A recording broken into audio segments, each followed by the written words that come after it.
In a 2-1 decision yesterday, the U.S. Court of Appeals granted Trump's request to toss Judge Boasberg's contempt order in this case over criminal aliens being sent to El Salvador. This is the alien enemies case decision. Even the D.C. Circuit has had enough with Judge Boasberg. Mandamus order issued against him, preventing him from pursuing any further criminal contempt proceedings against the Trump administration and allowing the Trump administration to enforce federal immigration law. Mandamus is almost impossible to get in federal court. And the fact that this was granted here shows just how crazy things have gotten in the district court. And that's true. And I should explain that. So in the normal course of events, when an appellate court is correcting an inferior trial court judge, it's usually because the judge made some technical error, inadvertently violated some rule. And the appellate court says, listen, judge, we know you have the best of intentions. You're acting in good faith, but you did made what we think is an error. So this is the correct rule to follow, and we're going to send it back to you for you to reconsider the issue, applying the correct rule as we just instructed you. That's how it's normally done. But in the normal process, we don't have this chaos that Jeb Boasberg has put in place. Judge Boasberg never had legitimate jurisdiction of this case at all in the first place. So this has always been a lawless proceeding. So all of his orders have been lawless orders. In fact, the appellate court here says, we don't have jurisdiction over an appeal on the merits of this case because no jurisdiction ever existed. We would only have jurisdiction over a case that Boasberg had jurisdiction over in the first place, and he never did. So we can't handle this in the normal course of business. We can't handle this as a normal appeal. A normal appeal, Vlad Boasberg would have had jurisdiction of the case, and then it would have been appealed to us, and we would have jurisdiction because of the appeal. But none of that can happen because Boasberg seized control over this case with no legal authority. Completely absent jurisdiction. How do we know that? Because the Supreme Court itself told us and told him. But like a rabid chihuahua, like a rabid vampiric chihuahua, Boasberg can't get his fangs out of his desperate TDS-induced desire to somehow harm Trump. But just like a car wreck, right? You're speeding down the highway, a cop pulls you over, you stop, he gets your documents, maybe he gives you a warning, maybe he writes you a ticket. That's how a traffic stop normally goes. That would be the equivalent of the normal jurisdiction is in place, the normal appellate process. That can't happen here because what Judge Boasberg did was not just speed, not just make a technical violation of a rule. Judge Boasberg drove the federal judiciary off the cliff, off the roadway completely. So there is no normal jurisdiction, but what there is the authority of a superior court to come in and say, you know what? You drove this car off the cliff. Now we're bringing in a wrecker. This is not the normal course of appeals, which we can't do because jurisdiction never existed here.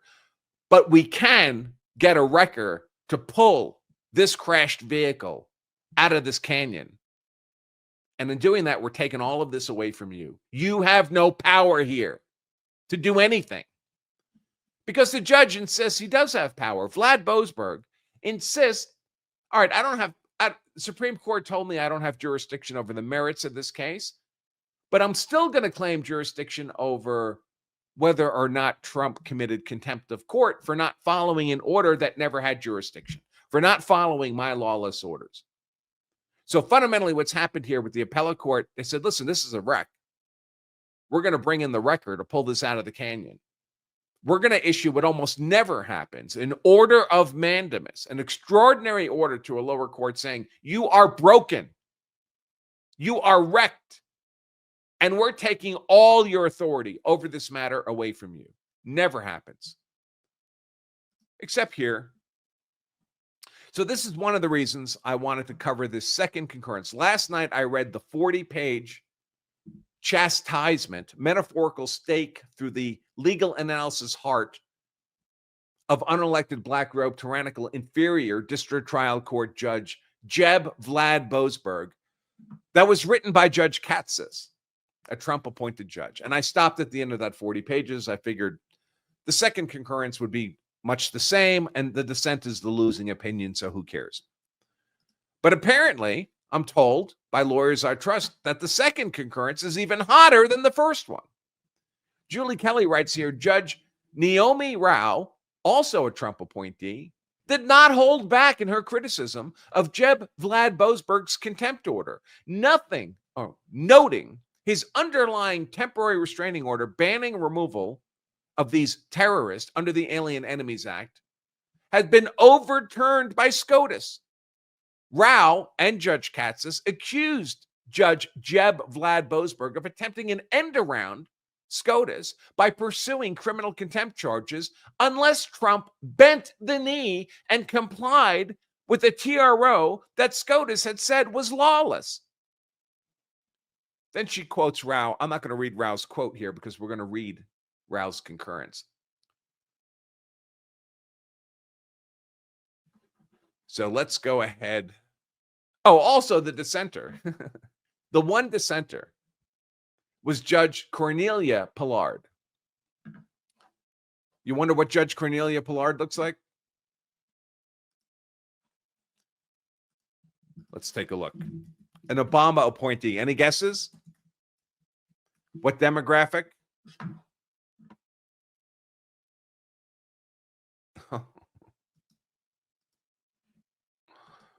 Oh, my Lord. Just before she was a judge, just read the description provided of her by this organization. Alliance for Justice. You think Alliance for Justice is a left-wing or a right-wing organization? Left-wing or right-wing? Let's see what they have to say.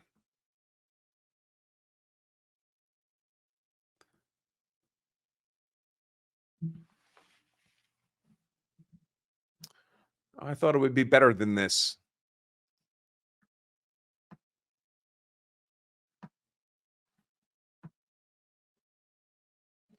Anyway, let's see what we got. Do we have no photos of Judge Cornelia Pillard, huh? I bet I can find one. Oh my gosh. I was wrong about the demographic. But not wrong in any way that matters. Let me pull this up. You're going to love this. This is the dissent that wrote a love note, a 60-page dissenting love note to Judge Vlad Boasberg.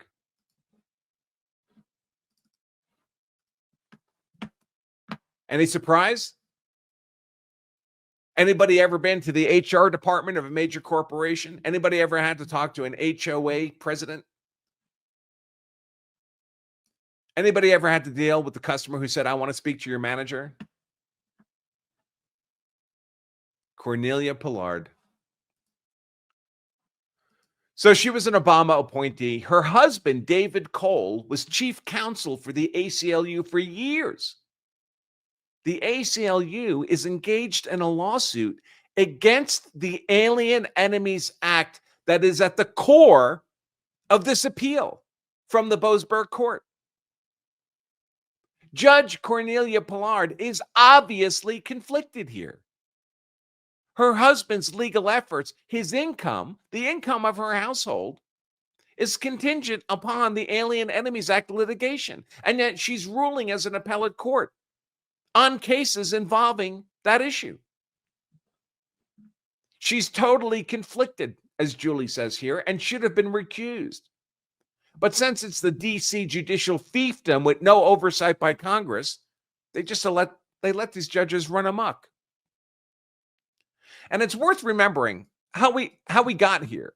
What a circus this has been. How abnormal this whole Judge Jeb Vlad Boasberg process has been.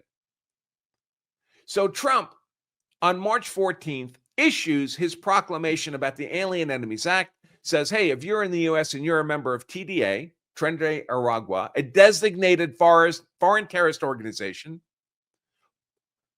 commanded by the narco state of Venezuela. If you're over the age of 14 years and you're not an American citizen or a legal permanent resident, you are subject to immediate summary deportation under the Alien Enemies Act. That was on March 14th.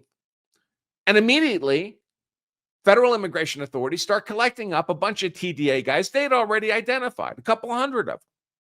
So they gather them up.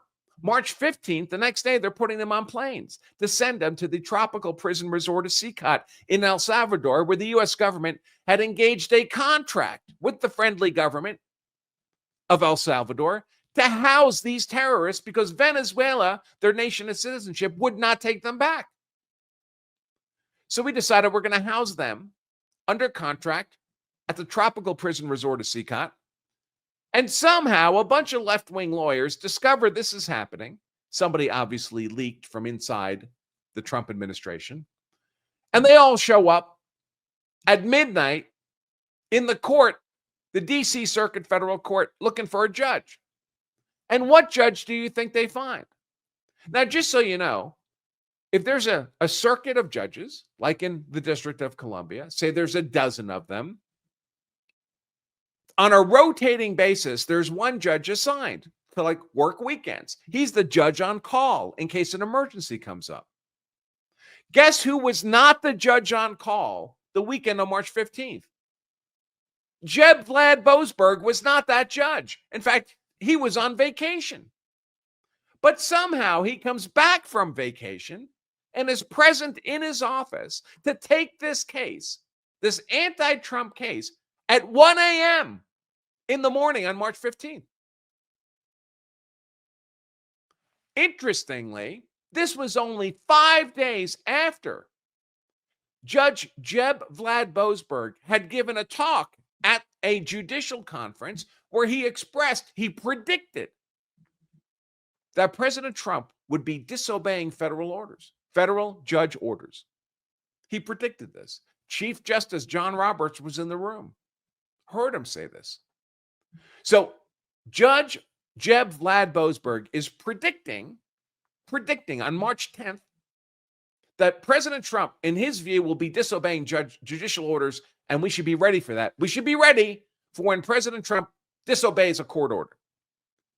5 days later, miraculously, Judge Jeb Vlad Boasberg catches this Alien Enemies Act case, a lawsuit against Trump, and begins issuing ambiguous orders as part of a contempt trap to catch Trump out, to fulfill Boasberg's own prediction.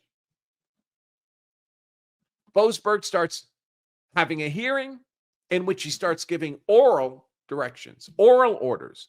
Things like, I want those planes turned around.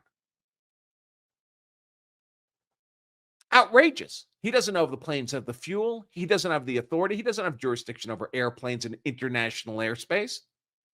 There's lots of reasons he wouldn't have jurisdiction in this case. It involves international affairs. It involves national security, core and plenary powers of the Article 2 executive branch, especially over people who are not within the jurisdiction, the territory of the United States.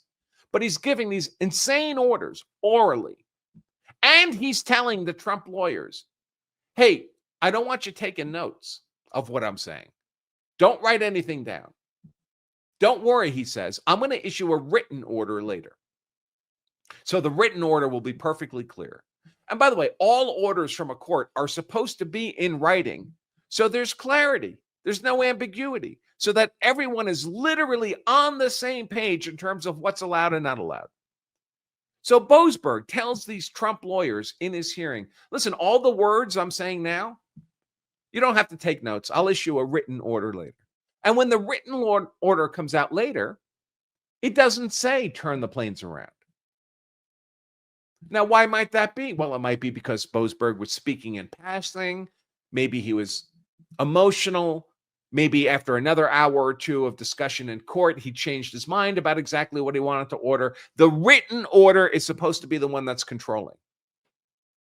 And Trump got that written order and they followed it to the letter, but it didn't say turn the planes around. And then a few days later, Trump says, hey, I just realized you never turned those planes around. I'm going to hold you in contempt. And the Trump White House is, but that wasn't part of your written order. And he said, yeah, but it was part of my oral order. Well, what the hell? The whole reasonable lawyers are going to interpret the written order as overtaking whatever was said in passing in court. And now you want to hold you want to hold the Article 2 executive branch president in criminal contempt, meaning you can put him in prison because of your ambiguous oral statements? Outrageous.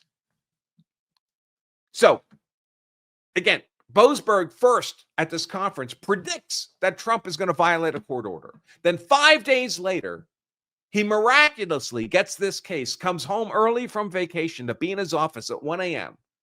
to be assigned this case instead of it going to whoever would be the scheduled emergency judge on a weekend. He issues these ambiguous orders that are completely unclear. And by the way, when there's an ambiguous order, it's supposed to be interpreted in favor of the party who's being ordered about, not in favor of the court.